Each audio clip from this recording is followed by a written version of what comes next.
નમસ્કાર વિદ્યાર્થી મિત્રો, વર્લ્ડ ઇન વોક્સ એકેડેમી વતી હું દર્શન રાવલ આપ સૌનું હાર્દિક સ્વાગત કરું છું. એકદમ મજામાં હશો અને ઘણા લાંબા સમય પછી આપણે યુટ્યુબ લેક્ચરમાં ભેગા થયા છીએ. ઓફલાઈન ક્લાસ અંતર્ગત વિદ્યાર્થીઓ હંમેશા મળતા હોય, એમના પ્રશ્નો રજૂ કરતા હોય, તો તાજેતરની અંદર વિધાનસભાની ચૂંટણીઓ અંગે ન્યૂઝપેપરમાં સતત આવતું હોય, તો એના ભાગરૂપે કેટલાક વિદ્યાર્થીઓ મળવા માટે આવે, એમના ડાઉટ્સ લઈને આવે. તો વિચાર થયો કે આ ટૉપિક ઉપર એક લેક્ચર બનાવી દઈએ.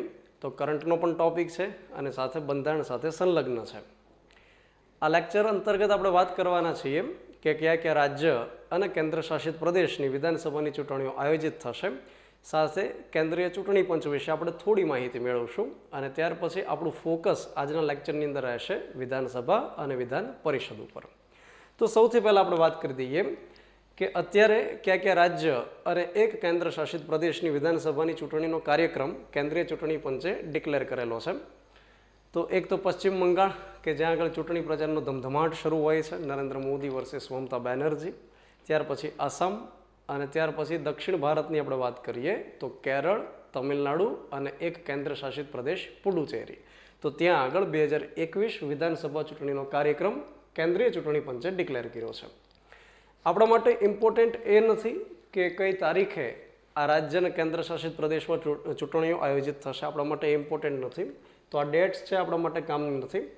આપણા માટે એ ઇમ્પોર્ટન્ટ હોઈ શકે કે ત્યાંની વિધાનસભાની અંદર બેઠકોની સંખ્યા કેટલી છે. તો એ હિસાબે આપણે વાત કરીએ તો આ મેગેઝિનનું એક કટિંગ અહીં આગળ મૂકેલું છે. પશ્ચિમ બંગાળમાં 294 બેઠકો છે, આસામ રાજ્યની અંદર 126 વિધાનસભાની બેઠકો છે, કેરળમાં 140, તમિલનાડુમાં 234 અને પુડુચેરીમાં 30 જેટલી બેઠકો છે. સવાલ આને રિલેટેડ કયા પ્રકારે પૂછાઈ શકે, તો તાજેતરમાં કોઈ પરીક્ષા માનો કે લેવાશે તો તમને એવું પૂછશે કે આ પ્રકારના જે રાજ્યો છે એની વિધાનસભાની બેઠકોને ચડતા અથવા ઉતરતા ક્રમની અંદર ગોઠવો. આ પ્રકારે સ્પષ્ટ એક ક્વેશ્ચન આપણને બની શકે. સીધું એવી રીતે ન પૂછે કે તમિલનાડુમાં કેટલી વિધાનસભાની બેઠક છે કે પુડુચેરીમાં કેટલી છે, કદાચ ડાયરેક્ટલી ન પૂછે, પરંતુ આ રીતે ચડતા અથવા ઉતરતા ક્રમની અંદર પૂછી શકે. તો એટલીસ્ટ જે રાજ્યની વિધાનસભાની ચૂંટણીઓ હોય એની વિધાનસભાની બેઠકો આપણને ખ્યાલ હોય એ આવશ્યક છે. જે પ્રકારે ગુજરાતની વિધાનસભાની બેઠકોની સંખ્યા છે 182, તો એ પ્રકારે આ તમામ રાજ્યની વિધાનસભાની સભ્ય સંખ્યા અહીંયા લખેલી છે. તમે વિડીયો પોઝ કરી અને એને એક વખત લખી શકો. ત્યાર પછી હાલમાં આપણે એ જાણી લઈએ કે જે વિધાનસભાની ચૂંટણીઓ આયોજિત થવાની છે એ રાજ્યની અંદર અત્યારે સરકાર કોની છે. તો પશ્ચિમ બંગાળ જ્યાં આગળ તૃણમૂલ કોંગ્રેસની સરકાર છે, મમતા બેનર્જી ત્યાં આગળ અડિંગો જમાઈને બેઠા છે. 2011થી મુખ્યમંત્રી પદ એમણે લીધેલું છે. ત્યાર પછી આસામની અંદર ભાજપે ગઠબંધન કરેલું છે. તમિલનાડુ જ્યાં આગળ AIADMKની સરકાર છે. ત્યાર પછી કેરળ જ્યાં આગળ લેફ્ટ ડેમોક્રેટિક ફ્રન્ટની સરકાર છે. અને ત્યાર પછી પુડુચેરી કેન્દ્રશાસિત પ્રદેશ છે, નાનકડો એવો 4 જિલ્લા ધરાવતો કેન્દ્રશાસિત પ્રદેશ છે. અને નવાઈની વાત એ છે કે 4 જિલ્લાઓ છે પરંતુ અલગ અલગ રાજ્યની અંદર વહેંચાયેલા છે. જેમ કે તમિલનાડુમાં 2 જિલ્લા આવેલા છે. ત્યાર પછી એક માહે કરીને જિલ્લો છે કેરળની અંદર છે, અને એક યનમ કરીને છે એ આંધ્રપ્રદેશની અંદર છે. તો નાનકડું જે પુડુચેરી છે કે જેને 30 સભ્ય સંખ્યા ફાળવવામાં આવેલી છે, ત્યાં આગળ કોંગ્રેસે ગઠબંધન કરી અને સરકાર બનાવેલી હતી, પરંતુ શું કહીએ ત્યાં આગળ કંઈક તડજોડની રાજનીતિ થઈ અને રાષ્ટ્રપતિ શાસન અત્યારે લગાડી દેવામાં આવેલું છે. તો અત્યારે હાલમાં આ પ્રકારની સરકારો એ રાજ્યોની અંદર ગઠિત થયેલી છે. હંમેશા એ મુશ્કેલીવાળું રહેલું છે કે કોઈ એક નેશનલ પાર્ટી હોય, એ ચાહે કોંગ્રેસ હોય અથવા તો ભાજપ હોય, આ પ્રકારની નેશનલ પાર્ટીઝ આ બધા રાજ્યોની અંદર એકદમ સ્થિરતા હાંસલ કરી શકે અથવા તો લાંબા સમય સુધી પોતે શાસનમાં રહી શકે. જેમ કે ગુજરાતની અંદર ભારતીય જનતા પાર્ટીએ ઘણો લાંબા સમય અહીંયા પસાર કર્યો. તો એ પ્રકારે ઘણું મુશ્કેલ છે કે આ પ્રકારના રાજ્યો, ખાસ કરીને દક્ષિણ ભારતના રાજ્યોની અંદર કોઈ એક પાર્ટીનું, મતલબ જે નેશનલ પાર્ટી છે એનું શાસન લાંબા સમય સુધી ચાલે જરૂરી નથી. ત્યાં આગળ સ્થાનિક જે પાર્ટીઝ હોય એનું મહત્ત્વ વધારે રહેલું છે. રાઈટ. તો આ સ્લાઇડ ઉપરથી આપણે આટલી માહિતી મેળવી, કેટલી બેઠક છે અને હાલમાં કોની સરકાર છે એના વિશે માહિતી મેળવી. જોકે આ પણ એટલું ઇમ્પોર્ટન્ટ પરીક્ષાની દ્રષ્ટિએ નહીં થઈ રહે, કારણ કે પરિણામો બદલાશે અને જ્યારે ચૂંટણીઓ હોય અને જે નવી સરકારો બને તો એવા ક્વેશ્ચન્સ બહુ ઓછા બનતા હોય છે કે કોની સરકાર રચાણી અથવા તો કઈ પાર્ટી છે વગેરે. હવે આપણે થોડી પહેલાં વાત કરી દઈએ ચૂંટણી પંચ વિશે અને ત્યાર પછી આગળ વધી વિધાનસભા અને વિધાન પરિષદ ઉપર આપણે ફોકસ કરીએ. ભારતીય બંધારણમાં ભાગ નંબર 15માં અને એમાં અનુચ્છેદ નંબર 324થી લઈ 329 અંતર્ગત કેન્દ્રીય ચૂંટણી પંચનો ઉલ્લેખ કરવામાં આવેલો છે. આ જે કેન્દ્રીય ચૂંટણી પંચ છે એની સ્થાપના ક્યારે કરવામાં આવેલી? તો કે એમની સ્થાપના છે એ 25 જાન્યુઆરી 1950ના દિવસે. એટલે આપણે એવું કહી શકીએ કે ભારતીય બંધારણનો જે સંપૂર્ણ અમલ કરવામાં આવેલો 26 જાન્યુઆરી 1950 એના એક દિવસ અગાઉ ચૂંટણી પંચની સ્થાપના કરવામાં આવેલી. અને એટલા માટે દર વર્ષે આજે 25 જાન્યુઆરીનો દિવસ છે એને મતદાતા દિવસ તરીકે ઉજવવામાં આવતો હોય છે. અલગ અલગ પ્રકારની થીમ રાખતા હોય અને એ અંતર્ગત જે મતદાર છે એમને જાગૃત કરવાનો પ્રયાસ કરવામાં આવતો હોય છે. તો કેન્દ્રીય ચૂંટણી પંચ વિશે આપણે જો થોડી વધુ વિગત મેળવીએ તો આપણા માટે આજે ચર્ચાની અંદર 324 નંબરનો અનુચ્છેદ છે, જેમાં 324(1) લખવામાં આવેલું છે કે અલગ અલગ પ્રકારની ચૂંટણીઓ કરવા માટે, ઇલેક્શન દરમિયાન ડાયરેક્શન આપવા માટે થઈ, મતદાર યાદીઓ તૈયાર કરવા માટે થઈ એક ચૂંટણી પંચ રહેશે, કેન્દ્રીય ચૂંટણી પંચ રહેશે, એવી જોગવાઈ 324(1) અંતર્ગત કરવામાં આવેલી છે. આ જે કેન્દ્રીય ચૂંટણી પંચ હશે એ કયા પ્રકારની ઇલેક્શન્સને કન્ડક્ટ કરાવશે? તો યાદ રાખો કે એક પ્રેસિડેન્ટની ઇલેક્શન એટલે કે રાષ્ટ્રપતિની ચૂંટણી, ત્યાર પછી વાઇસ પ્રેસિડેન્ટની ચૂંટણી કરાવડાવશે, ત્યાર પછી લોકસભા, ત્યાર પછી રાજ્યસભા, વિધાનસભા અને આપણે લખી શકીએ વિધાન પરિષદ. મતલબ એને ઇંગ્લિશની અંદર તો અલગ કહેવાય, લેજિસ્લેટિવ કાઉન્સિલ કહેવાય, લેજિસ્લેટિવ એસેમ્બલી કહેવાય, પરંતુ અહીંયા આગળ આપણે લખીએ છીએ વિધાનસભા, વિધાન પરિષદ. તો આ પ્રકારની ચૂંટણીઓ કરાવવા માટે થઈ અને કેન્દ્રીય ચૂંટણી પંચ કાર્ય કરશે એવું લખવામાં આવેલું છે. આમાંથી આપણે એ પણ યાદ રાખીએ કે પ્રેસિડેન્ટની ચૂંટણી જે થશે, વાઇસ પ્રેસિડેન્ટની ચૂંટણી જે થશે, ત્યાર પછી રાજ્યસભાની ચૂંટણી થશે અને વિધાન પરિષદની ચૂંટણી થશે. આ ચૂંટણીઓ એવી છે, વન્સ અગેન, પ્રેસિડેન્ટની એટલે કે રાષ્ટ્રપતિની ચૂંટણી, ઉપરાષ્ટ્રપતિની ચૂંટણી, રાજ્યસભાની ચૂંટણી અને વિધાન પરિષદની ચૂંટણી. આ ઇલેક્શન્સમાં આપણે લોકો ભાગ લેતા નથી. એટલે કે આ પ્રકારની જે ઇલેક્શન્સ હોય છે, ચૂંટણીઓ હોય છે, એ ઇનડાયરેક્ટલી થાય છે, જેને આપણે એમ કહી શકીએ કે સપ્રમાણ પ્રતિનિધિત્વ અને જેની અંદર વોટ ટ્રાન્સફર કરી શકાય આ પ્રકારની જે પદ્ધતિ છે એનો ઉપયોગ કરવામાં આવે છે. તો એ પદ્ધતિ થોડી કોમ્પ્લિકેટેડ હોય છે કે જેની અંદર કોઈ એક ઇક્વેશન હોય, કોઈ એક સૂત્ર હોય અને સૂત્રની મદદથી મતની ગણતરી કરવામાં આવે. એક યુટ્યુબની અંદર લેક્ચર લીધેલો છે કે રાજ્યસભાની ચૂંટણી પ્રક્રિયા કરીને, તો મેં ઘણો સમય થયો એ લેક્ચર લીધો એને, તો અગાઉ જે લેક્ચર લીધો એમાં એ પદ્ધતિ કયા પ્રકારની કહેવાય, જે હમણાં નામ બોલ્યો સપ્રમાણ પ્રતિનિધિત્વવાળી, તો એનો ઓલરેડી ઉલ્લેખ આપણે લેક્ચરની અંદર કરેલો અને ઘણું સમજાવવાનો પ્રયાસ એ લેક્ચરમાં કરેલો. તો જે વિદ્યાર્થીઓને ખ્યાલ નથી આવતો હતો કે સપ્રમાણ પ્રતિનિધિત્વ શું કહેવાય અને એ કઈ રીતે ચૂંટણી પ્રક્રિયા થતી હશે, તો એ વિડીયોને જોઈ લેશે. અધરવાઇઝ જો તમારે લોકોની ઈચ્છા હશે તો આપણે અલગથી એ સપ્રમાણ પ્રતિનિધિત્વવાળી ચૂંટણી પ્રક્રિયા શું કહેવાય એના ઉપર લેક્ચર્સ બનાવી લેશું. અત્યારે આપણે એ ટોપિકને ઇન્વોલ્વ એટલા માટે નથી કરતા કારણ કે એ સમયગાળો થોડો વધી જાય એટલા માટે લેક્ચરનો. તો આ પ્રકારના ઇલેક્શન્સ કેન્દ્રીય ચૂંટણી પંચ તરફથી થશે. હવે કઈ ચૂંટણીઓ બાકી રહી? તો કે સાહેબ જે સ્થાનિક સ્વરાજની ચૂંટણીઓ હોય એ આમાં બાકી રહી. આ સ્થાનિક સ્વરાજની ચૂંટણીઓ આપણે એમ કહી શકીએ કે ગ્રામ પંચાયત, ત્યાર પછી તાલુકા પંચાયત, ત્યાર પછી જિલ્લા પંચાયત, આ પ્રકારની ચૂંટણી. અને એ જ રીતે કોઈ વ્યક્તિ શહેરની અંદર રહેતો હોય તો ત્યાં આગળ નગરપાલિકા હોય અથવા તો મહાનગરપાલિકા હોય. તો આ પ્રકારની જે ચૂંટણીઓ હોય એ કોણ કરાવડાવશે? તો એના માટે યાદ રાખો આ કેન્દ્રીય ચૂંટણી પંચ નહીં કરાવડાવે. નહીતર જે મુખ્ય ચૂંટણી કમિશનર છે સુનિલ અરોરા, જે એપ્રિલ મહિનાની અંદર રિટાયર્ડ થવાના છે, જો એમને કહેશું કે આની ચૂંટણીઓ કરાવી દો તો એ વહેલા નિવૃત્ત થઈ જશે અને કંઈક વિદેશમાં ભાગી જશે. તો એ કરતાં બેટર છે કે આના માટે અલગથી કોઈ એક સંસ્થા બનાવી દઈએ. તો આના માટે થઈ સ્પેશિયલી રાજ્ય ચૂંટણી પંચનું ગઠન કરવામાં આવતું હોય છે, જે એક બંધારણીય સંસ્થા છે. અને 73માં બંધારણીય સુધારા અંતર્ગત જે કેટલાક અનુચ્છેદો નાખવામાં આવ્યા, જેમાં 243 અંતર્ગત લખવામાં આવેલું છે કે સ્થાનિક સ્વરાજની ચૂંટણીઓ કરાવવા માટે થઈ અને એક રાજ્ય ચૂંટણી પંચ રહેશે. રાઈટ. કેન્દ્રીય ચૂંટણી પંચ અંતર્ગત 324(2) અંદર લખવામાં આવેલું છે કે આ કઈ રીતે કેન્દ્રીય ચૂંટણી પંચ બનેલું હશે. તો કે શરૂઆતમાં એવું લખેલું હતું કે એક કમિશનરનું બનેલું રહેશે, જેની નિમણૂક કોણ કરશે? તો કે પ્રેસિડેન્ટ કરશે, રાષ્ટ્રપતિ કરશે. ખાસ યાદ રાખો કે કેન્દ્રીય ચૂંટણી પંચના કમિશનર બનવા માટે થઈ અને જે ક્વોલિફિકેશન્સ હોય, જે લાયકાત હોય, એની સ્પષ્ટપણે બંધારણમાં જોગવાઈ નથી કરવામાં આવેલી. મતલબ કે જેમ સુપ્રીમ કોર્ટ માટે લખેલું છે કે જજની પાસે આટલા સમયનો વકીલનો અનુભવ હોવો જોઈએ, આટલા સમયનો જજનો અનુભવ હોવો જોઈએ, અથવા રાષ્ટ્રપતિની દ્રષ્ટિએ લાયકાત ધરાવતો હોવો જોઈએ વગેરે, તો એવો કોઈ પણ પ્રકારનો સ્પષ્ટ ઉલ્લેખ ચૂંટણી પંચના કમિશનર માટે કરવામાં આવેલો નથી. તો સાહેબ એનો મતલબ એમ થાય કે જો પ્રેસિડેન્ટ નિમણૂક કરતા હશે તો એને સલાહ સૂચન કોણ આપશે? કેન્દ્રીય મંત્રી પરિષદ આપશે, અથવા તો એના માટે જે એક સ્પેશિયલ સમિતિ બનેલી છે એ આપશે. અને એ વાત સ્પષ્ટ છે કે વડાપ્રધાનની દિશા નિર્દેશ અથવા તો દોરવણી ત્યાં આગળ હોઈ શકશે. તો આપણે સીધું ક્લિયર કટ એવું કહી શકીએ કે વડાપ્રધાનની સલાહથી રાષ્ટ્રપતિ દ્વારા એમની નિમણૂક કરવામાં આવતી હશે, જે સામાન્ય રીતે વરિષ્ઠ આઈએએસ અધિકારી જે હોય એ વ્યક્તિ કેન્દ્રીય ચૂંટણી પંચના કમિશનર બની શકતા હોય છે. તો 324(2) એવું લખેલું કે આમાં સભ્ય સંખ્યા કેટલી રહેશે? તો કે રાષ્ટ્રપતિ નિર્ધારિત કરે એટલા સભ્યો ત્યાં આગળ રહેશે. તો શરૂઆતની અંદર એક સભ્યનું બનેલું હતું.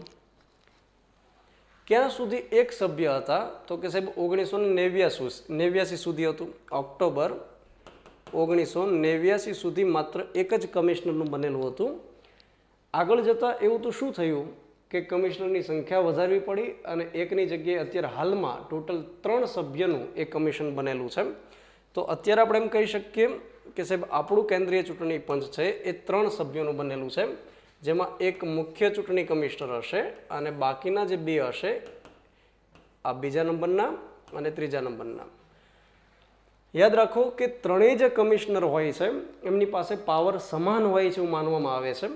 તમે એકાદ બાબતને બાદ કરી દો, જે હમણાં ચર્ચામાં લઈએ, પરંતુ એને તમે બાદ કરી દો તો લગભગ તમામની પાસે એક સમાન પાવર હોય અને એટલા માટે જે કંઈ ડિસિઝન લેવામાં આવે એ ત્યાં આગળ બહુમતીમાં લેવામાં આવે છે. એવું નથી કે મુખ્ય ચૂંટણી કમિશનર જે હોય એ કહી દેશે એ થઈ જશે ને આ બંને વ્યક્તિનું પાલન કરવાનું રહેશે, એવું બિલકુલ નથી.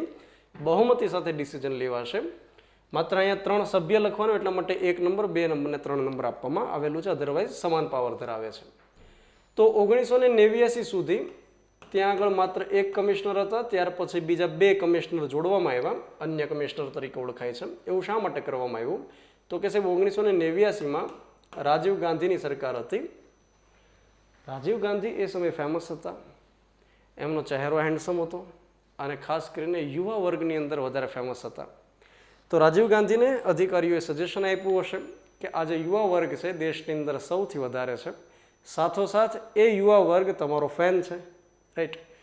તો કેટલાક વડાપ્રધાન એવા થઈ ગયા છે ભારતની અંદર કે જેની જે ખ્યાતિ છે યુવા વર્ગની અંદર ખાસ કરીને વધારે જે તે સમય રહેલી.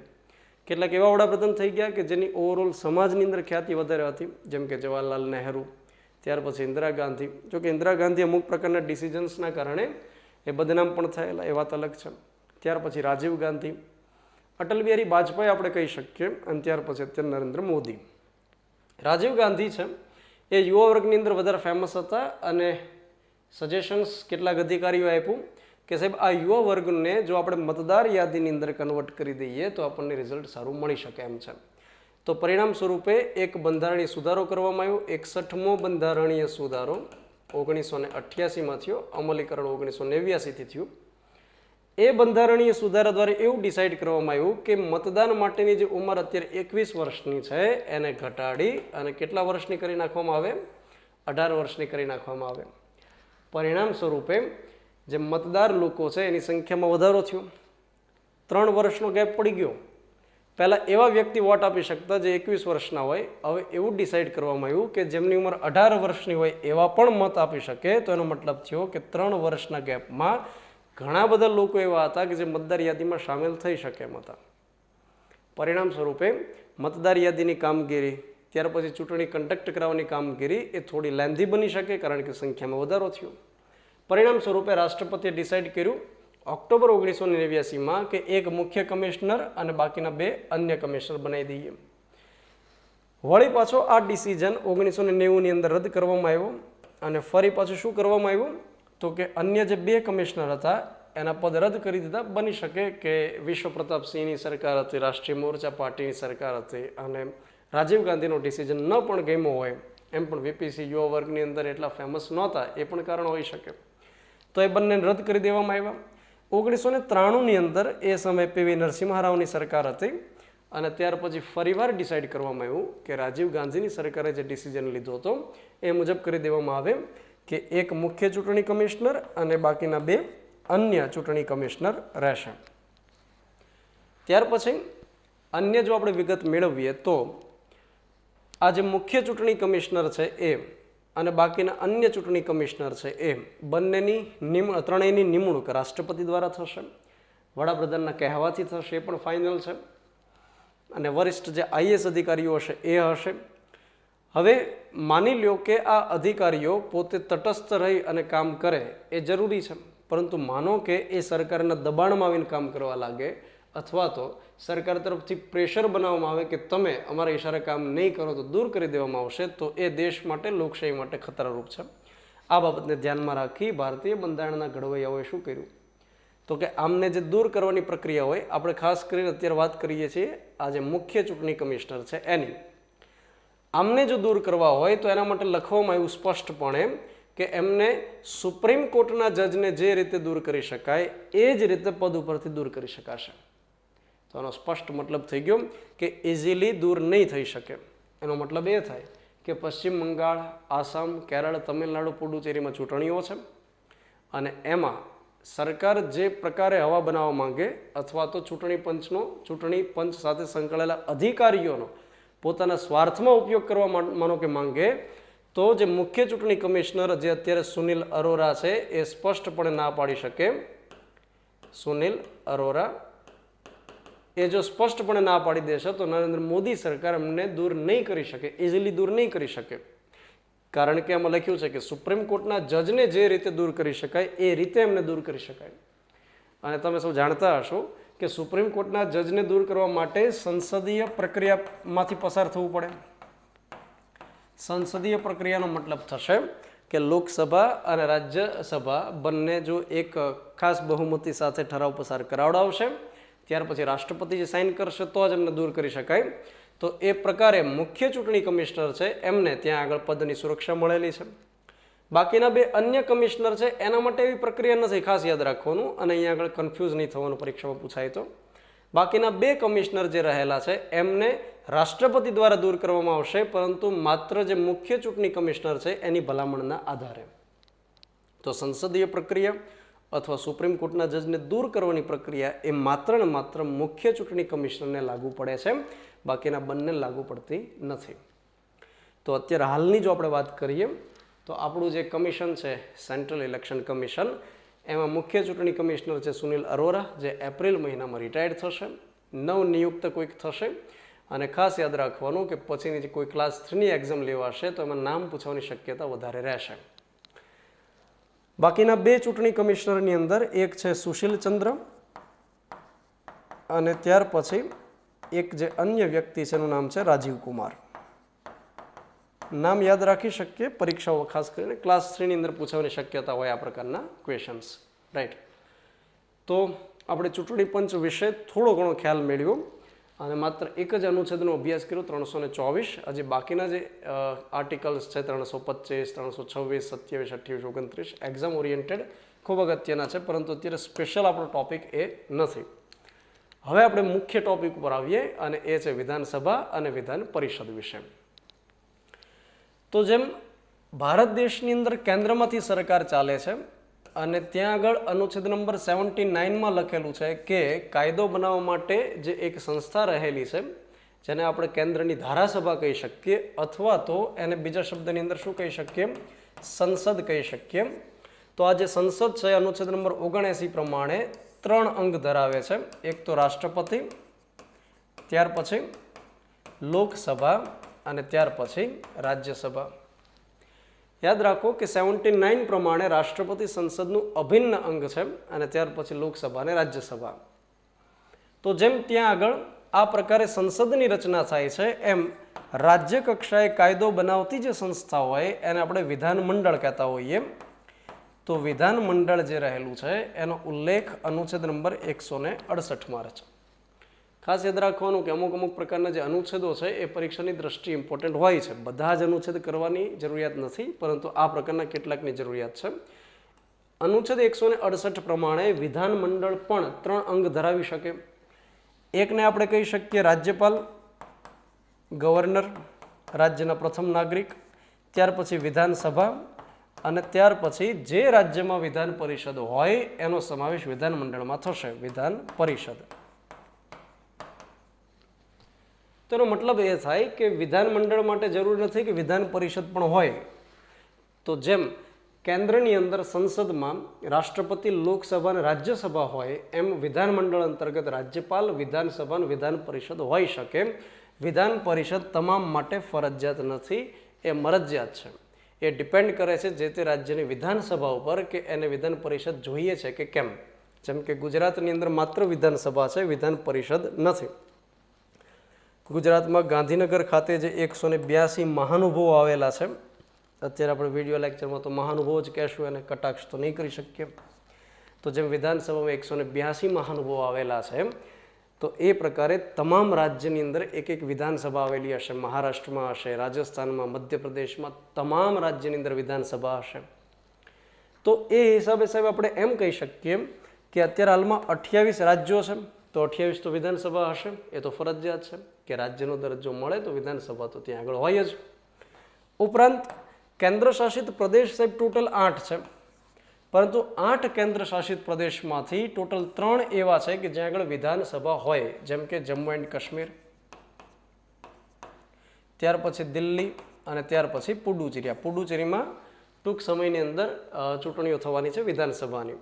તો આપણે એમ કહી શકીએ કે 28 રાજ્ય ત્યાં આગળ વિધાનસભા હશે અને વત્તા 3 કેન્દ્ર શાસિત પ્રદેશની વિધાનસભા, તો ટોટલ હાલમાં 31 વિધાનસભાઓ આવેલી હશે. તો સાહેબ વિધાન પરિષદ કેટલા રાજ્યોમાં હશે? તો હાલની દ્રષ્ટિએ આપણે વાત કરીએ તો 6 જગ્યાએ વિધાન પરિષદ આવેલી છે. રાઈટ. આપણે એના માટે એક સૂત્ર હોય છે જે હું ક્લાસમાં પણ આપતો હોઉં છું. આપણે યાદ રાખીએ, બીક લાગે તેમ આવું. આ પ્રકારનું સૂત્ર યાદ રાખો, તમને યાદ રહી જશે. બીક લાગે તેમ આવું. બીનો મતલબ થશે બિહાર, કર્ણાટક, આ લાગેનો મતલબ થાય લાગે, તેનો મતલબ થાય તેલંગાણા, મહારાષ્ટ્ર, આંધ્રપ્રદેશ અને ઉત્તર પ્રદેશ. આ પ્રકારે 6 રાજ્ય એવા છે કે જ્યાં આગળ વિધાન પરિષદ આપેલી હોય. ખાસ તમારે ધ્યાન અહીંયા આગળ રાખવાનું છે કે મનો મતલબ મધ્યપ્રદેશ નહીં કરી દેવાનો, મનો મતલબ થાય મહારાષ્ટ્ર, અને અહીંયા ઉત્તર પ્રદેશ કરવાનો, ઉત્તરાખંડ નહીં કરવાનો. રાઈટ. એટલું યાદ રાખશો તો કામ થઈ જશે આપણું. તો વિધાન પરિષદ હાલમાં માત્ર 6 જગ્યાએ છે. જીપીએસસી મેઇન્સ જે હમણાં તાજેતરમાં લેવાય એમાં ક્વેશ્ચન હતો કે વિધાન પરિષદની જરૂરિયાત છે કે કેમ, એવાનો મતલબ થતો હતો. ક્વેશ્ચન એક્ઝેક્ટ તો શબ્દશઃ યાદ નથી. તો મારી દ્રષ્ટિએ વિધાન પરિષદ ખરેખર જરૂરિયાત નથી દેશને. એટલે કે મતલબ અલગ અલગ રાજ્યોની એવી કંઈ જરૂરિયાત નથી. હા, ઉત્તર પ્રદેશ જેવા મોટા રાજ્યો હોય, મહારાષ્ટ્ર જેવું રાજ્ય હોય ત્યાં આગળ ઇટ્સ ઓકે, પરંતુ લગભગ આપણે જો સારાંશ એમનો કાઢીએ તો વિધાન પરિષદની જરૂરિયાત નથી. તો સૌથી પહેલાં આપણે વાત કરી દઈએ વિધાન પરિષદ વિશે, અને ત્યાર પછી જે વિધાનસભાની ચૂંટણીઓ થવાની છે એના વિશે વાત કરીએ.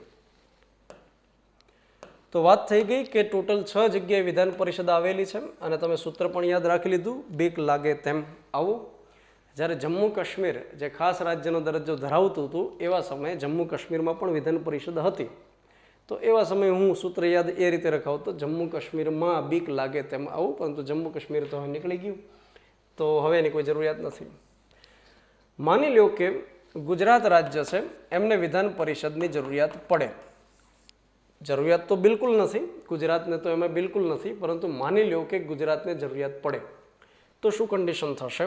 તો કે જેમ અત્યારે ગાંધીનગરમાં એક વિધાનસભા આવેલી છે, એની જેમ એક અન્ય ગૃહ પણ બનાવવું પડશે, જેને નામ દેવું પડશે વિધાન પરિષદ. ગુજરાત વિધાનસભાની અંદર જે વિઠ્ઠલભાઈ પટેલ ભવન ગાંધીનગરમાં આવેલું છે, 182 મહાનુભાવો આવેલા છે. આ લોકો ડિસાઇડ કરશે કે એમને વિધાન પરિષદની જરૂરિયાત છે કે કેમ. તો જેમ સંસદમાં દ્વિગૃહી હોય છે, એ મતલબ કે એક લોકસભા અને એક રાજ્યસભા, એમ રાજ્યમાં હોઈ શકે વિધાનસભા અને વિધાન પરિષદ. તો આ 182 ડિસાઇડ કરશે કે અમારે વિધાન પરિષદ જોઈએ છે કે કેમ. ભારતીય બંધારણમાં અનુચ્છેદ નંબર 169માં લખવામાં આવેલું છે કે વિધાન પરિષદની રચના કઈ રીતે થઈ શકે અને એને રદ કઈ રીતે કરાઈ શકાય. તો પહેલું સ્ટેપ એનું છે કે જે તે રાજ્યની વિધાનસભા ડિસાઇડ કરવી જોઈએ કે અમારે જોઈએ છે કે કેમ. તો વિધાનસભા શું કરશે તો કે એક ઠરાવ પસાર કરાવશે. હવે આ ઠરાવ પસાર કરાવવા માટેની ખાસ પદ્ધતિ છે. કઈ રીતે ઠરાવ પસાર કરાવવાનો છે તો કે એના માટે ગુજરાતની વિધાનસભામાં જેટલા સભ્યો હાજર હોય એ હાજર સભ્યોના 2/3 ઠરાવ પસાર થવો જોઈએ. તમને જો જીપીએસસી, પીઆઈ અથવા એસટીએ, ડીવાયએસઓ જેવા પેપર લેવાશે તો એમાં આ પ્રકારનું ક્વેશ્ચન આવી શકશે. હાજર સભ્યોના 2/3 લોકો વોટ આપશે, પરંતુ આ જે કંઈ વોટ થાય, મત જેટલા પણ થાય એ કુલ સંખ્યાના કેટલા થવા જોઈએ તો કે 50%થી વધવા જોઈએ. લગભગ કાંઈ સમજાણું નહીં હોય. ટ્રાય કરીએ સમજવાની. 182 વિધાનસભાની અંદર છે. માની લ્યો કે જ્યારે આ ઠરાવ પસાર કરવાનો થતો હતો કે ભાઈ આપણે વિધાન પરિષદ જોઈએ છે, માનો કે આ ઠરાવ પસાર કરાવવાનો થતો હતો, એવા સમયે 182 તો હાજર ન રહ્યા, પરંતુ 150 હાજર રહ્યા. ઓકે, કોઈ વાંધો નથી. હવે શું કરવાનું કે જેટલા હાજર રહ્યા હોય, 150 હાજર રહ્યા, એના કેટલા કરવાના? 2/3 કરવાના. તો જો હું તમને મેથ્સ પણ પડાવું. 3 × 5 = 15, આ થઈ ગયા 50, અને 50 × 2 એટલે કે 100 થઈ ગયા. 100 મત પડ્યા. હવે એ ચેક કરો કે આ જે 100 મત પડ્યા એ ગુજરાત વિધાનસભાની કુલ સંખ્યાના 50% વત્તા 1 થઈ જાય છે કે કેમ? તો કુલ સભ્ય સંખ્યા છે 182, એના 50% વત્તા 1 એટલે આપણે લગભગ એમ કહી શકીએ 92 જેટલા થાય. તો સાહેબ આ જે 2/3 કર્યા હતા જેનો જવાબ 100 આવતો હતો એ 92 કરતાં વધી ગયા. એનો મતલબ થાય કે આ કાઉન્ટ થશે, આ મત ગણાશે અને ઠરાવ પસાર થઈ ગયેલો ગણાશે. તો યાદ એટલું રાખવાનું કે વિધાન પરિષદની રચના માટે થઈ અને પહેલું સ્ટેપ છે કે વિધાનસભા એક ઠરાવ પસાર કરાવશે. એ ઠરાવ કઈ રીતે તો કે વિધાનસભાના જેટલા સભ્યો હાજર હોય એના 2/3, પરંતુ એ કુલ સભ્યના 50% વત્તા 1 થવા જોઈએ. તો પહેલું સ્ટેપ થઈ ગયું. તો બીજે દિવસે વિધાન પરિષદ આવી જશે તો કે ના સાહેબ એમ નહીં આવે. એના માટે ફાઇનલ પરમિશન કોની જોશે? સંસદની જોશે. સંસદ બોલે તો લોકસભા અને રાજ્યસભા, અને ત્યાર પછી છેલ્લે પરમિશન કોની લેવાની? પ્રેસિડેન્ટની લેવાની. તો સાહેબ લોકસભા અને રાજ્યસભા જે આ ઠરાવ પસાર કરાવશે કે ગુજરાતને વિધાન પરિષદની જરૂરિયાત છે, માનો કે ઠરાવ પસાર કરાવે, તો કઈ રીતે પસાર કરાવવાનો? સાદી બહુમતી સાથે. સાદી બહુમતીનો મતલબ થાય સભ્ય સંખ્યા ગમે એટલી હોય, હાજર જેટલા રહ્યા હોય એના 50% વત્તા 1. રાઈટ. દાખલા તરીકે લોકસભાની અંદર સભ્ય સંખ્યા 545 છે, આપણે સૌ જાણીએ છીએ. 545માંથી માની લો કે 200 જણા હાજર રહ્યા, તો 200ના 50% વત્તા 1 એટલે 101. આટલાય જો હા પાડી દે તો ઠરાવ પસાર થઈ જાય. રાજ્યસભામાં સેમ કન્ડિશન, સાદી બહુમતી. કુલ સભ્ય સંખ્યા ગમે એટલી હોય, હાજર રહીને મત આપે એના 50% વત્તા 1. અને ફાઇનલી પ્રેસિડેન્ટ જ્યારે સાઇન કરી દેશે તો કામ થઈ જશે. દાખલા તરીકે આસામ અને રાજસ્થાન આ બંને રાજ્યોની વિધાનસભાએ એક ઠરાવ પસાર કરાવ્યો કે અમારે વિધાન પરિષદ જોઈએ છે, સંસદને મોકલો. લોકસભા રાજ્યસભા બંને ગૃહોએ પસાર કરાવ્યું. અત્યારે પ્રેસિડેન્ટની પાસે છે મંજૂરી આપવી કે નહીં. જો પ્રેસિડેન્ટ મંજૂરી આપી દેશે તો બંને રાજ્યોની અંદર વિધાન પરિષદ થઈ જશે. ગુજરાત માની લો કે અત્યારે પસાર કરાવે ગુજરાતની વિધાનસભા, તો સંસદ તો તરત જ પરમિશન આપી દેશે, કેમ કે મોસાળામાં મા પીરસવાવાળી છે. બધા ત્યાં જ આપણા જ છે. નરેન્દ્ર મોદી, અમિત શાહ, રામનાથ કોવિંદ ભારતીય જનતા પાર્ટીના છે. પરંતુ એવા રાજ્યોને વધારે તકલીફ પડે જે કંઈક અલગ પાર્ટીના હોય. દાખલા તરીકે પશ્ચિમ બંગાળ એકવાર પસાર કરાવીને જુઓ વિધાનસભાવાળા. પશ્ચિમ બંગાળ એમ કહી જુઓ કે વિધાન પરિષદ જોઈએ છે, તો એ સંસદમાંથી પસાર જ નહીં થાય. અથવા સંસદ માની લો કે પસાર કરાવી દે તો રાષ્ટ્રપતિ પરમિશન જ નહીં આપે ત્યાં આગળ. રાઈટ. તો એવા રાજ્યોને વધુ તકલીફ રહેતી હોય. સેમ વસ્તુ કે માની લો કે વિધાન પરિષદ એકવાર આવી પણ ગઈ તો એને રદ કઈ રીતે કરી શકાય? તો એના માટે જે તે રાજ્યની વિધાનસભા પહેલાં ઠરાવ પસાર કરાવશે, ફાઇનલી સંસદ મંજૂરી આપશે, મતલબ રાષ્ટ્રપતિ છેલ્લે ફાઇનલ મંજૂરી આપે તો એ વિધાન પરિષદ દૂર થઈ જશે. એવું નહીં બને કે માત્ર રાજ્યની વિધાનસભા પોતે રીતે કરી લીધું અને ત્યાર પછી રદ કરાવી દીધું. હવે આ જે વિધાન પરિષદ હોય છે એમાં સભ્ય સંખ્યા કેટલી રાખવાની? તો ભારતીય બંધારણના અનુચ્છેદ 171(1) જોગવાઈ કરવામાં આવે કે વિધાન પરિષદમાં સભ્ય સંખ્યા કેટલી હોઈ શકે. ઓછામાં ઓછી સભ્ય સંખ્યા 40 હશે એવું કીધેલું છે. અને વધુને વધુ કેટલી હોઈ શકે તો કે વિધાનસભાની જે સભ્ય સંખ્યા હોય, વિધાનસભાની સંખ્યાના ત્રીજા ભાગથી વધે નહીં તેટલી, ત્રીજા ભાગથી વધે નહીં તેટલી. આનો મતલબ આપણે સમજી લઈએ. પહેલું તો સ્પષ્ટ થઈ ગયું કે કોઈ પણ જગ્યાએ વિધાન પરિષદ મૂકવાની થાય તો એ 40થી ઘટવી જોશે નહીં. 40 તો મિનિમમ સભ્ય સંખ્યા રહેશે. વધુને વધુ કેટલી હોઈ શકે તો કે જે તે રાજ્યની વિધાનસભાની જે સંખ્યા હોય એના ત્રીજા ભાગથી વધવી જોઈએ નહીં. દાખલા તરીકે ગુજરાત આજ ડિસાઇડ કરે કે અમારે વિધાન પરિષદ જોઈએ છે, તો ગુજરાતની સાહેબ વિધાનસભાની સંખ્યા કેટલી છે? 182. તો એનો કેટલામો ભાગ કરવાનો? ત્રીજો ભાગ. તો આપણે ત્રીજો ભાગ કરીએ તો બરોબર ધ્યાન આપી દઈએ. આપણે ભાગાકાર પણ શીખી લઈએ. અહીંયા આગળ 3 છક ને 18, 0 0 બગડો નીચે ઉતરે, ભાગ નહીં ચાલે તો 3 છક ને 18 બગડો, 3 છક ને 18 બગડો. તો આમ જો સાહેબ કરવા બેઠીએ તો રાત પડી જાય. તો એની જગ્યાએ બેટર છે કે અહીં અટકી જઈએ. 60.66 આપણો જવાબ આવ્યો. 60.66 એનો મતલબ થાય કે કેટલા લેવાના. તો ઘણા વિદ્યાર્થીઓ મને ક્લાસમાં કહેતા હોય કે સાહેબ 61 લઈ લો, 61 લઈ લો. કેમ?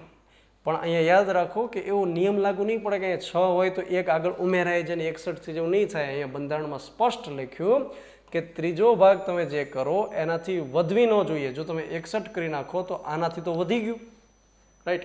તો અહીંયા આપણો જવાબ હશે 60. તો એનો મતલબ શું થયું કે ગુજરાત કદાચ ઈચ્છે કે વિધાન પરિષદ હોય તો વિધાન પરિષદમાં મહત્તમ કેટલી સભ્ય સંખ્યા રાખી શકાય? તો કે સાહેબ 60 રાખી શકાય. હવે આપણે એ ચેક કરીએ કે આ 60 સભ્યો કઈ રીતે લેવાના થશે. તો એના માટે બંધારણમાં સ્પષ્ટપણે જોગવાઈ કરવામાં આવેલી છે કે એ 60 સભ્યો કઈ રીતે લેવાના છે. જેમાંથી પરીક્ષામાં ઘણી બધી વખત પૂછવામાં આવતું હોય એને આપણે આ રીતે યાદ રાખવાનું રહેશે. જે રીતે હું ક્લાસમાં સમજાવું છું કે 1/3, 3, ત્યાર પછી 1/6, 1/12 અને 1/12. આપણે યાદ રાખી લેશું 3, 3, 6, 12, 12 એવી રીતે યાદ રાખી લેશું. એનો મતલબ થાય કે જેટલી સભ્ય સંખ્યા રાખવાની છે, ગુજરાતનું આપણે ઉદાહરણ લીધું તો ગુજરાતમાં કેટલી સભ્ય સંખ્યા રાખવાની? 60. તો 60ના આ રીતે ભાગ પાડતા જવાના. 3, 3, 6, 12, 12. 3નો મતલબ શું થશે તો કે 60 ભાગ્યા 3 એટલે એ થઈ જશે 20. અહીંયા થઈ જશે 20. ત્યાર પછી 6નો મતલબ થઈ જશે 10 એટલે કે 60 ભાગ્યા 6. 12નો મતલબ થઈ જશે 60 ભાગ્યા 12 એટલે જવાબ આવશે 5. અને અહીંયા 60 ભાગ્યા 12 એનો મતલબ થશે 5. બધા સભ્યોનો તમે સમાવેશ કરી દેશો તો જવાબ આપણો થઈ જશે 60. આપણે આ આંકડાઓ યાદ નથી રાખવાના, એ માત્ર ઉદાહરણ માટે છે. આપણે યાદ રાખશું 1/3, 3, 6, 12, 12 આ તમારે ગોખી નાખવાનું. પહેલા જે 1/3 સભ્યો છે એ ક્યાંથી લેવાના તો કે એ વિધાનસભાવાળા વિધાનસભાના સભ્યો નિર્ધારિત કરશે. સભ્યો હમણાં મતલબ સમજાવું, પહેલાં લખી લઈએ. ત્યાર પછી 1/3 કઈ રીતે લેવાના તો કે એ જે પંચાયત હોય અથવા સ્થાનિક સ્વરાજ હોય એ ડિસાઇડ કરશે. 1/6 કોણ ડિસાઇડ કરશે તો કે એ રાજ્યપાલ દ્વારા ડિસાઇડ થશે. ત્યાર પછી 1/12 એનો મતલબ થાય કે જે સ્નાતક મંડળ છે, સ્નાતક મંડળ. અને ત્યાર પછી 1/12 તો આપણે એમ કહી શકીએ શિક્ષક મંડળ. આ રીતે તમે ટૂંકમાં યાદ રાખી લો તો તમારું કામ થઈ જશે. સૌથી વધારે વખત જે પૂછવામાં આવતું હોય એ આ છે કે રાજ્યપાલ દ્વારા કેટલા સભ્યોની નિમણૂક વિધાન પરિષદમાં કરવામાં આવતી હોય છે. જે પ્રકારે રાજ્યસભાની અંદર રાષ્ટ્રપતિ દ્વારા 12 સભ્યોની નિમણૂક થાય તો એ પ્રકારે રાજ્યપાલ દ્વારા 1/6 જેટલા સભ્યોની નિમણૂક થાય છે. કોઈ સ્પષ્ટ આંકડો આપવામાં આવ્યો નથી. હવે 1/3નો મતલબ થાય ત્રીજા ભાગના સભ્યો એવા હશે કે જે તે રાજ્યની વિધાનસભાના સભ્યો ચૂંટણી કરાવશે. દાખલા તરીકે ગુજરાતના 182 સભ્યો જે રહેલા છે, 182 સભ્યો આ ડિસાઇડ કરશે કે મારે આ 20 સભ્યો કયા વિધાન પરિષદમાં મૂકવાના છે. એવું નહીં બને, યાદ રાખજો કે 182માંથી 20 ઊભા થઈને જતા રહ્યા વિધાન પરિષદની અંદર, એવું નહીં બને. 182 લોકો તો ચૂંટણી કરાવશે, એની પાસે નામ તો અલગ અલગ એવા હશે. તમને એકદમ સીધા સાદા શબ્દોની અંદર વાત કરી દઉં તો વિધાન પરિષદ જે રાજ્યોમાં હોય અને આ ત્રીજા ભાગના સભ્યો જે લેવાના હોય એમાં એકદમ જે રાજકારણીઓના નજીકના હોય, એના છોકરા હોય, ભત્રીજા હોય, ફલાણા ઢીકડા, જે કંઈ રાજકારણીના સાવ નજીકના હોય એવા સભ્યોને આમાં નાખી દેવામાં આવે. તો એના માટેનું એક સાધન છે અંદર ઘુસાડવા માટેનું. 1/3 બાકીના છે જે પંચાયતના સભ્યો વોટ આપશે, એટલે કે ગ્રામ પંચાયત, તાલુકા પંચાયત, જિલ્લા પંચાયત અને એ જ રીતે નગરપાલિકા, મહાનગરપાલિકામાં ચૂંટાયેલા જેટલા સભ્યો હોય એવા લોકો વોટ દેશે કે કયા આ 1/3 જેટલા સભ્યો વિધાન પરિષદમાં જશે. તો એનો મતલબ થાય કે લોકો આમાંથી એક પણ જગ્યાએ નહીં આવે. યાદ રાખજો, આ તમામ સભ્યોની ચૂંટણી પરોક્ષ રીતે થાય કે આપણે પાર્ટિસિપેશન કરતા નથી. તો આ 1/3 પાર્ટિસિપેશન ભાગ કોણ લે છે? વોટ આપવા માટે કોણ જાય છે? તો કે પંચાયતની અંદર જે ચૂંટાયેલા સભ્યો હોય એ લોકો ભાગ લે છે. રાજ્યપાલ દ્વારા કલા, સાહિત્ય, વિજ્ઞાન, સમાજ સેવા અને સહકારી ક્ષેત્ર. યાદ રાખજો કે રાષ્ટ્રપતિ દ્વારા જે 12 સભ્યોની નિમણૂક થાય છે એમાં સહકારી ક્ષેત્ર નથી. રાજ્યપાલ દ્વારા જે નિમણૂક થાય એમાં સહકારી ક્ષેત્ર છે. તો એ હિસાબે આપણે કહી શકીએ કે રાજ્યપાલની પાસે એક વિશેષ અધિકાર છે રાષ્ટ્રપતિ કરતાં પણ, કે સહકારી ક્ષેત્રમાંથી નિપુણ વ્યક્તિ તરીકે નિમણૂક કરી શકે છે. 1/6 જેટલા. રાજ્યપાલ દ્વારા જેની નિમણૂક કરવામાં આવે એને કોઈ પણ કોર્ટની અંદર પડકારી શકાતું નથી. ત્યાર પછી 1/12 જે સ્નાતક મંડળનો મતલબ થશે કે જે લોકો ગ્રેજ્યુએટ થઈ ગયા, કોલેજ પૂરી થઈ ગઈ અને કોલેજ પૂરી થયાના 3 વર્ષની અંદરના વ્યક્તિઓ છે, કે હજી કોલેજ પૂરી થઈ અને 3 વર્ષનો સમયગાળો નથી થયો, 3 વર્ષની અંદરના વ્યક્તિઓ છે, તો આવા વ્યક્તિઓથી બનેલું જે મંડળ હોય એવા લોકો વોટ આપશે અને 1/12 જેટલા સભ્યોને લઈ જશે. અને એ જ રીતે શિક્ષક મંડળમાંથીનો મતલબ થાય કે જે એટલીસ્ટ સેકન્ડરીમાં અથવા તો હાયર સેકન્ડરીની અંદર ભણાવે છે, કે 9, 10, 11, 12ની અંદર ભણાવતા જે શિક્ષકો છે અને શિક્ષક તરીકે રજિસ્ટર્ડ થયા હોય સરકારી ચોપડે, એને 3 વર્ષ એટલીસ્ટ થઈ ગયા હોય, તો એવા વ્યક્તિઓ દ્વારા વોટ આપવામાં આવશે. અહીંયા આગળ સ્નાતક મંડળમાં તમારે એ રીતે યાદ રાખવાનું છે, ગ્રેજ્યુએટ થઈ ગયાના 3 વર્ષ થઈ ગયા હોવા જોઈએ, 3 વર્ષની અંદર નહીં, 3 વર્ષ થઈ ગયા હોય એવા વ્યક્તિઓથી બનેલું જે મંડળ હોય એવા વ્યક્તિઓ ત્યાં આગળ વોટ આપશે. અને શિક્ષક મંડળમાં પણ સેમ વસ્તુ, સેકન્ડરી, હાયર સેકન્ડરીમાં એટલીસ્ટ 3 વર્ષથી ભણાવતા હોય.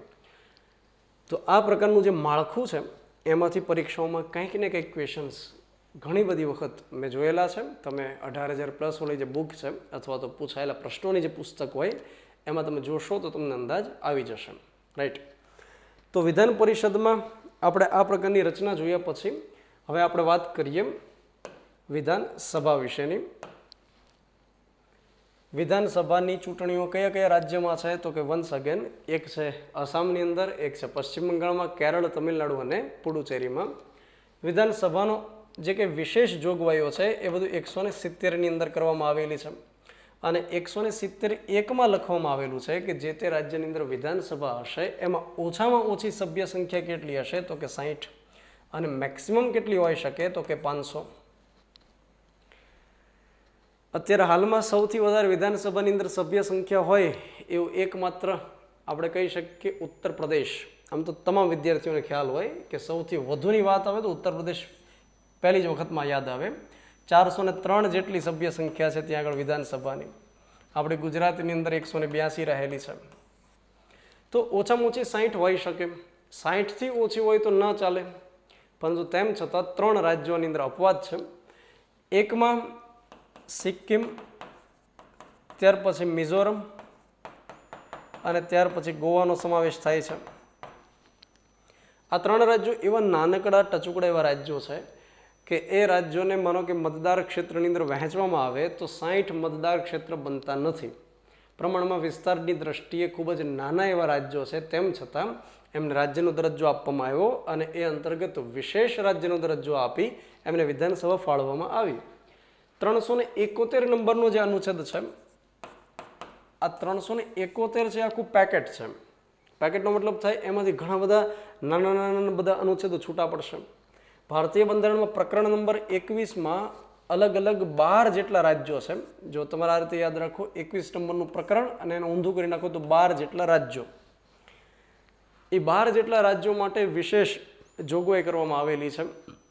જે તે રાજ્યની અંદર અમુક પ્રકારના વિસ્તારો અનડેવલપ્ડ હોય, હજુ એને વધારે વિશેષ કંઈક બજેટની જરૂરિયાત હોય અથવા તો વિશેષ કેરની જરૂરિયાત હોય, આવા પ્રકારના 12 જેટલા રાજ્યોની પસંદગી થઈ અને એમને મૂકી દીધા પ્રકરણ નંબર 21માં, જેમાંથી આ 3 રાજ્યનો પણ સમાવેશ થાય છે. યાદ રાખજો, ગુજરાતનો પણ સમાવેશ આમાં થાય છે, મહારાષ્ટ્રનો પણ સમાવેશ આમાં થાય છે. 371F અંતર્ગત સિક્કિમનો ઉલ્લેખ છે, 371F પછી જી અને ત્યાર પછી 371I અંતર્ગત ગોવાનો ઉલ્લેખ છે. આ પેટા અનુચ્છેદ છે એમના. હવે આ સિક્કિમની અંદર જે ટોટલ સભ્ય સંખ્યા રાખેલી છે એ વિધાનસભાની 32 છે. મિનિમમ કેટલી હોવી જોઈએ તો કે સાહેબ મિનિમમ 60 હોવી જોઈએ, પરંતુ આને વિશેષ રાજ્યનો દરજ્જો આપી 32 સભ્ય સંખ્યા છે તેમ છતાં વિધાનસભા ફાળવવામાં આવી. મિઝોરમ અને ગોવાની અંદર 40 બેઠકો ફાળવેલી છે. તેનો મતલબ થાય કે આ જે જોગવાઈ છે એમાં આ 3 રાજ્યો અપવાદ સ્વરૂપે રહેલા છે.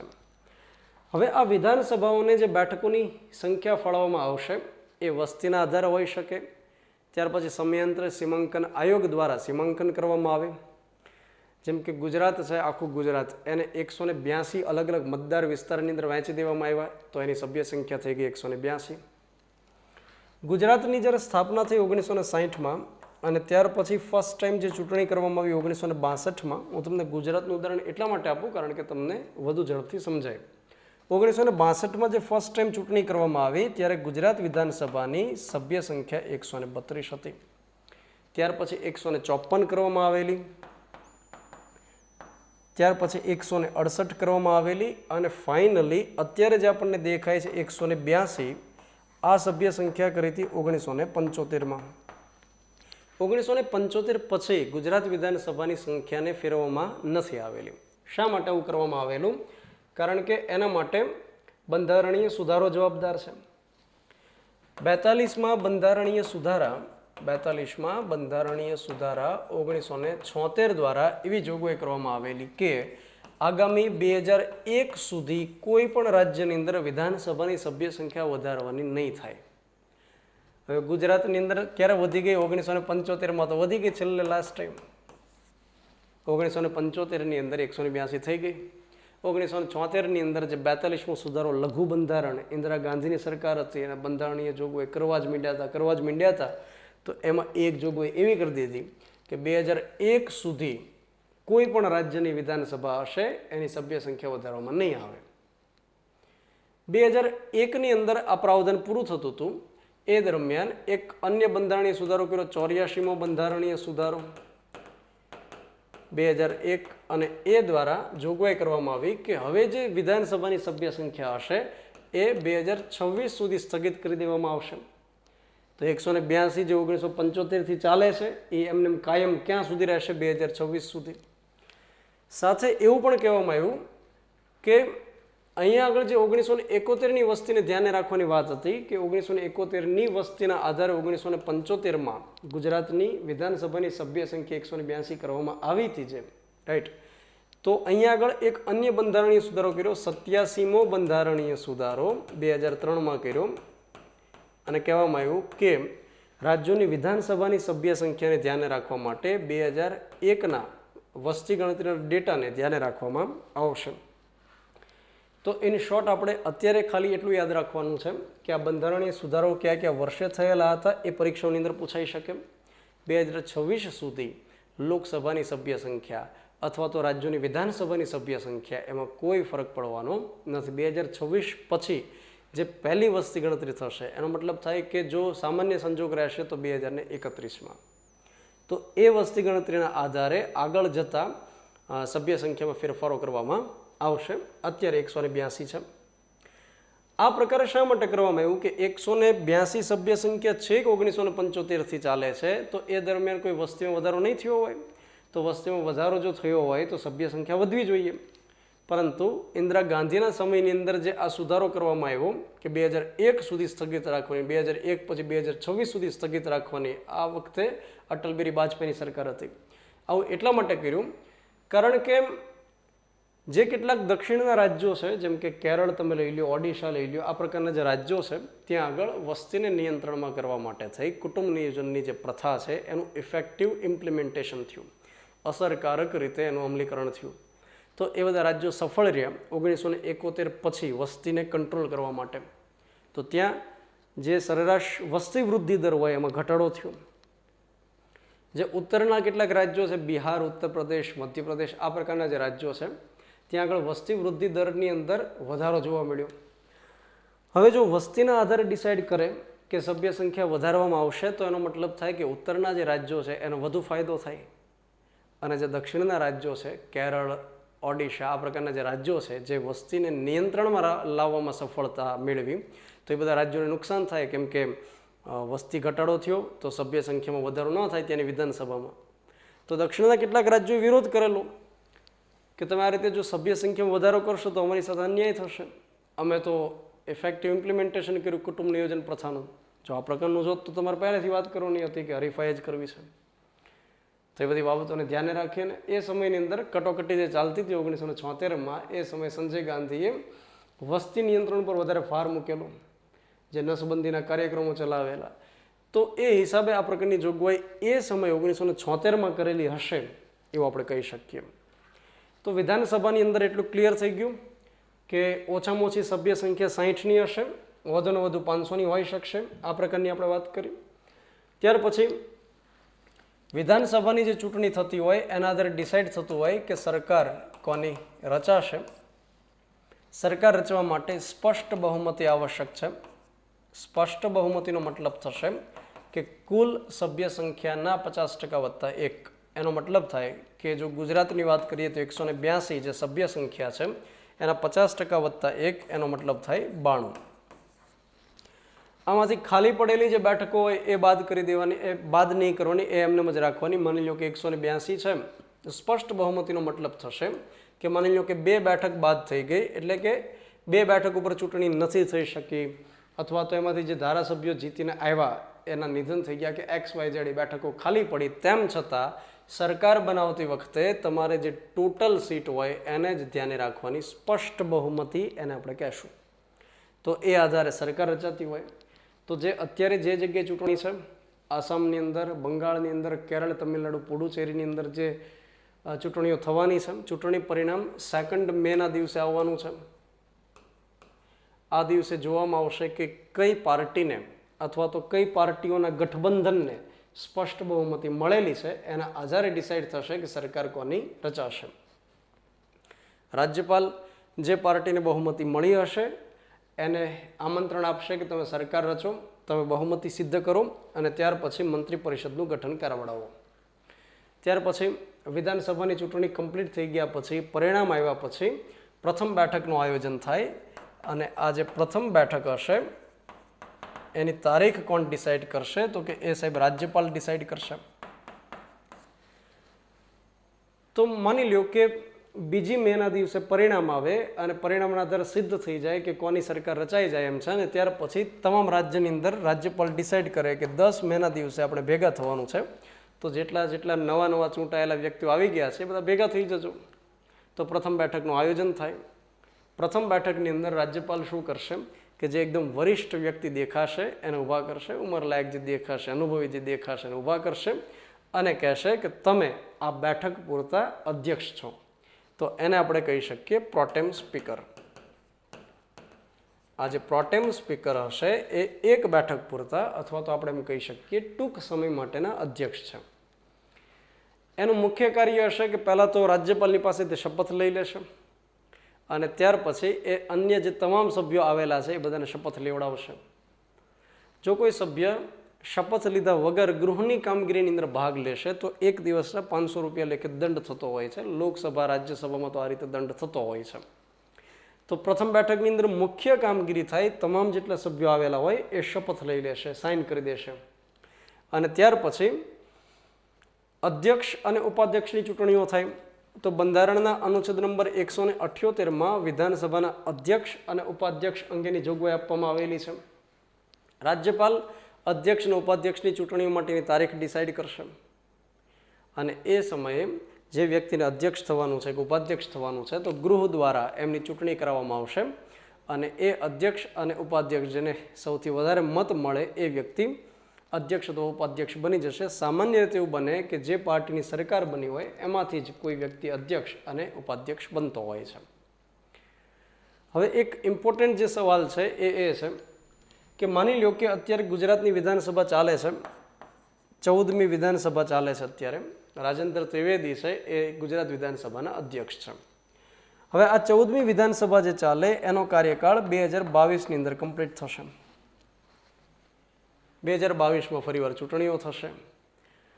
માની લો કે અત્યારે વિજયભાઈ રૂપાણી જે મુખ્યમંત્રી છે આપણા બાહોશ અને એક સરસ એવા મુખ્યમંત્રી છે, એને કંઈક પ્રેશર આવે, પોલિટિકલ પ્રેશર આવે અને એવું ડિસાઇડ કરી દે કે બસ હવે મારે ફરીવાર વિધાનસભાની ચૂંટણીઓ કરાવી દેવી છે, 2022 સુધી રાહ જોઈ શકાય એમ નથી. તો એ રાજ્યપાલને સલાહ આપી દે કે વિધાનસભાનો ભંગ કરાવી દેવાનો છે, તો વિધાનસભાનો ભંગ થઈ જશે. જે પ્રકારે લોકસભાની અંદર વડાપ્રધાનની પાસે પાવર છે કે એ સમયની પહેલાં લોકસભાનો ભંગ કરાવી દે, એવી રીતે વિધાનસભામાં મુખ્યમંત્રીની પાસે પાવર છે કે સમય પહેલાં વિધાનસભાનો ભંગ કરાવી શકશે. તો માની લો કે વિજયભાઈ રૂપાણી આ 2021ની અંદર વિધાનસભાનો ભંગ કરાવી દેશે. ત્યાર પછી 6 મહિનામાં ચૂંટણીઓ થઈ શકે. 6 મહિનામાં ચૂંટણીઓ થાય અને ત્યાર પછી પ્રથમ બેઠક થાય. તો એ જે ત્યાં સુધીનો પિરિયડ છે આખો, કે અત્યારે 2021ની અંદર આપણે એવું માની લઈએ ઉદાહરણ તરીકે કે એપ્રિલ મહિનાની અંદર વિધાનસભાનો ભંગ થઈ જાય અને આગામી માની લો કે 6 મહિનાની અંદર એટલે ઓક્ટોબર મહિનાની અંદર માની લો કે ચૂંટણીઓ થાય. હવે શું થશે કે ઓક્ટોબર મહિનામાં ચૂંટણીઓ થયા પછી પ્રથમ બેઠકનું આયોજન થશે. ત્યાં સુધી જે અત્યારે હાલના જે અધ્યક્ષ છે રાજેન્દ્ર ત્રિવેદી, એ ત્યાં સુધી અધ્યક્ષના પદે એમનેમ કાયમ રહેશે. એટલે કે જે અધ્યક્ષ હોય એનો કાર્યકાળ કેટલો હોય તો કે નવી જે વિધાનસભા રચાય છે એની પ્રથમ બેઠક ન થાય ત્યાં સુધી પોતે કામ કરી શકશે. એટલે આ પ્રકારનો સવાલ માનો કે તમારી પાસે આવે તો તમે એ રીતે જવાબ આપી શકો.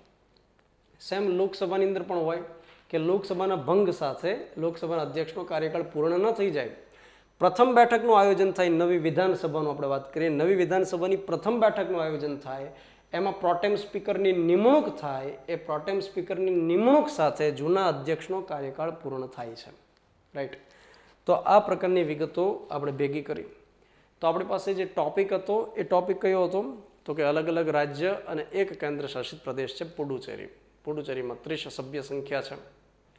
ત્યાર પછી દિલ્હીની અંદર પણ વિધાનસભા છે, 70 ધારાસભ્યો છે અને જમ્મુ કાશ્મીરમાં કેન્દ્ર શાસિત પ્રદેશમાં પણ વિધાનસભા છે, એમાં 114 વિધાનસભ્યો છે, ધારાસભ્યો છે. તો પુડુચેરી અને બાકીના રાજ્યોની અંદર જે વિધાનસભાની ચૂંટણીઓ છે તો કેટલીક માહિતી એની સાથે સંલગ્ન મેળવી. સૌથી પહેલાં તો વિધાનસભાની સભ્ય સંખ્યા યાદ રાખી લો, પરીક્ષામાં પૂછાઈ શકે. ત્યાર પછી ચૂંટણી પંચ વિશે કેટલીક માહિતીઓ આપણે મેળવી.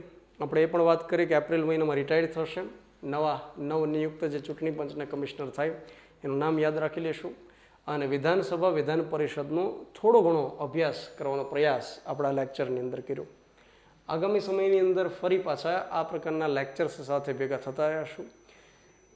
એવા ટોપિક્સ આપણે પસંદ કરશું જે કે કરંટ સાથે પણ સંકળાયેલા હોય અને એમાંથી થોડું ખોદકામ કરવાથી બંધારણ વિશેની પણ વિસ્તૃત માહિતી આપણને મળવાપાત્ર થાય. તો ત્યાં સુધી તૈયારીમાં એમને મસ્ત રહીએ, એકદમ ફ્રી થઈને તૈયારી કરતા રહીએ. Thank you very much.